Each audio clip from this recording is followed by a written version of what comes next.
So Lenny has used a post, and what happens is I have to respond.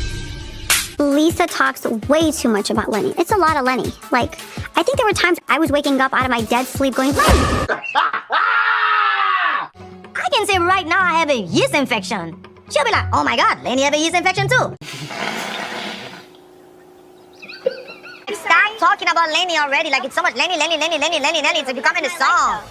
You're very insensitive. The problem is Lenny, you're mad about it. She don't want, I don't want, and don't want you. So much Lenny. You should just focus on your brand, focus on what you're going on, your children, and that's it. you don't listen. And no one to you. Did you say broken? What's up, y'all? It's Brian Keith, and I'm back with another video. Today, we're going to be talking about the Real Housewives of Miami. I'm not going in any particular order because the whole Larsa situation and Marisol and with Lisa, I'm just going to be jumping off the topics because I am 2 episodes behind. But y'all, like, comment, subscribe. Let's get into the video. Let me check my shit real quick. Hotter than the fire coming out my flaming lips. You wanna play with me? You can't play in me. On the playground, bitch, you can't play with me.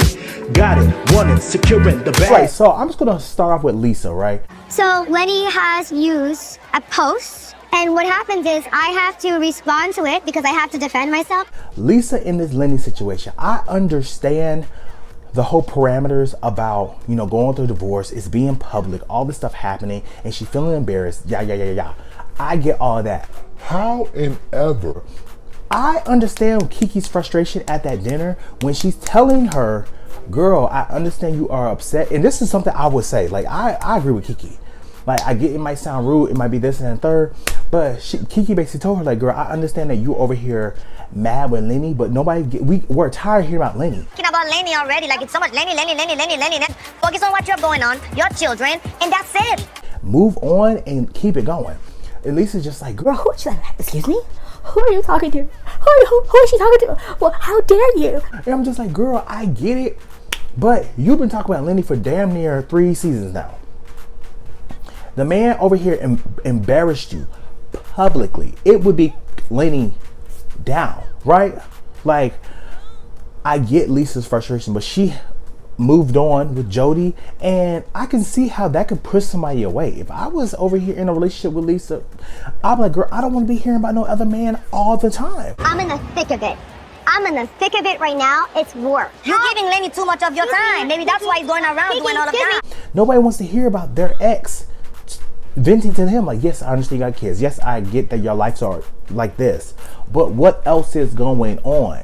Because that's all you bring to the table is big back Lenny. Nobody wants to hear about this big back man, right?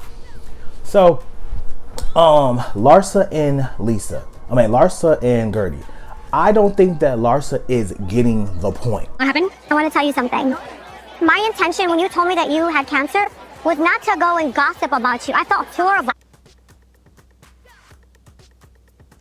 No. Gertie basically tells Larsa, like, look, I understand you weren't coming from a malicious place, but it was my business that you shared.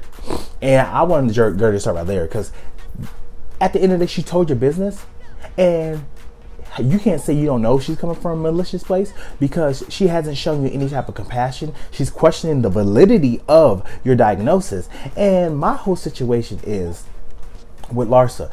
You say, oh, I would just want all the girls to rally around you. She told you not to say anything. You made a joke about TMZ, and then you still went and told other people. That is over here sharing someone's confidential information, and it's disrespectful. What if you over here had something personal go on, and let's say something about Scotty or something about Michael and your man Marcus? Then you be like, oh, I can't believe that he did that. You got mad over Julia having pictures of your man in her phone. That's something petty as hell. But you expect her not to get mad for you sharing her cancer diagnosis? Girl, that's why I say, Larsa, you are dense, and you are literally one of the ditziest bitches that's sitting at that table. You are the dizziest bitch sitting at the table. Literally, outside Lisa. So I'm just like, it's kind of irritating that she over here takes the stance that, girl, I wasn't trying to do this. Like, you're not getting it. No, you're clearly not getting it, Larsa. I've acknowledged that. I know that you did it. All I want you to acknowledge was that I shouldn't have said anything. I did that. I know you meant well. So, Marisol. So Marisol basically tries to, you know, apologize, mend things with Argiana. But here's the thing. For me, I feel like Argiana is kind of fake. She teetered back and forth for who she want to be cool with, who she don't want to be cool with, and it's getting annoying at this point. I think that Adriana and I should address the elephant in the room. Yeah. And we were goading each other and doing this and doing this. And with Marisol, I feel like Julia been pulling your card this whole time, but you don't ever have that smoke with Julia. And low-key with Julia, yes ma'am. She said, girl, you're the toxicity that is breaking up our group. And like Julia went ham, and I'm just like, somebody had to say it. To move forward, and I feel you are the reason why we cannot move forward. Me? Well, I move forward. And this is why I said in Ultimate Girls Trip, Alexia, if it's not about Alexia, Alexia will always throw Marisol on the bus. Alexia wants Marisol. She wants to be above Marisol so much, and it's so sad that they're supposed to be best friends. And I don't care if my best friend's wrong. My best friend Brandon, right? There might be a situation, like a little situation where, you know, he was out of pocket for just a little bit, you know, wasn't nothing too crazy, but he was out of pocket.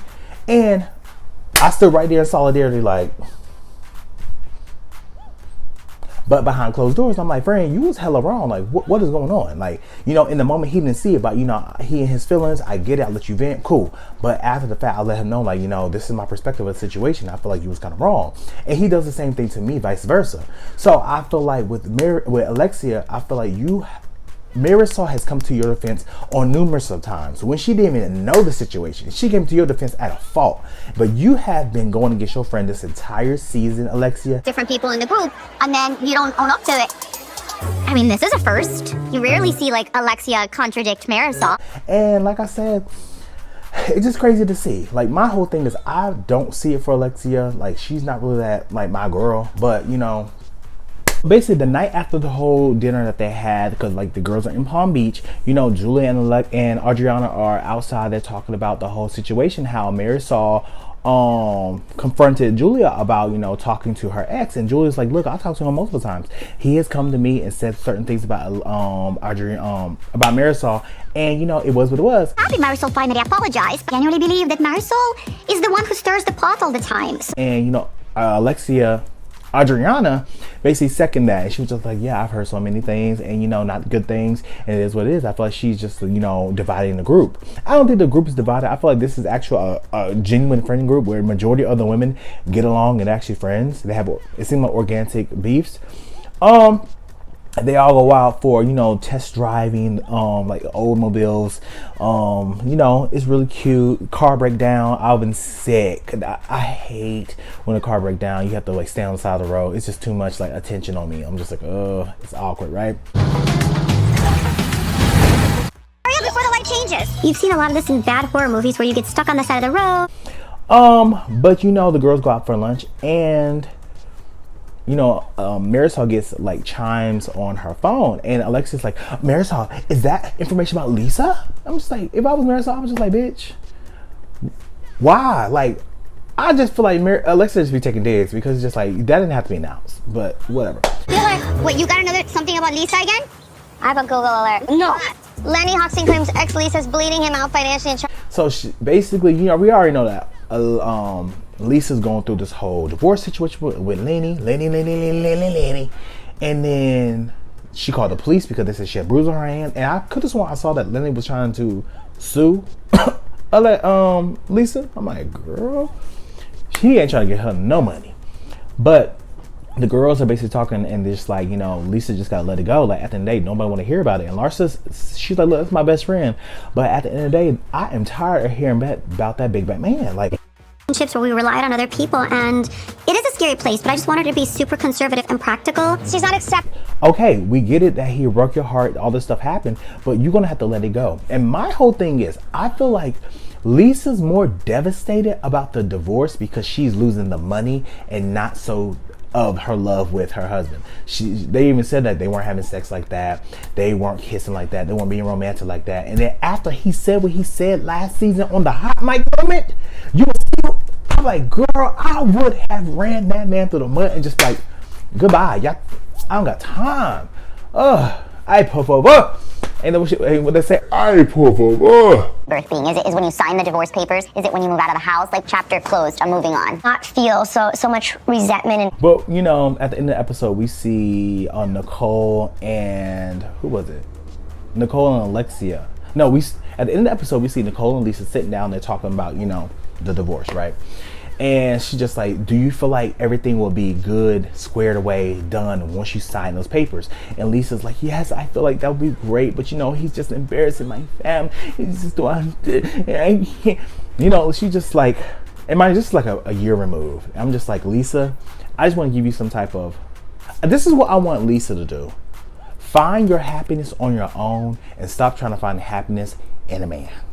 Period. But y'all, that was the episode. I hope you guys like, comment, and subscribe. And I'll see you guys in the next video. Peace. Brian Keith, LG, Black Butte. Bet you didn't know we the Holy Trinity. Now let a God stop a jolly, break your head here. Step into the room and get up in the bed. It tastes sweet, that's cause I'm good. It tastes sour cause I'm better than the hood. Cause I get you hyper when I'm running all around cause I excite you. Let me talk real quick. You can't even get with the shit. You wanna go toe to toe with my flow? This American all I really asking for. Now I got to go. Got. Bye bye.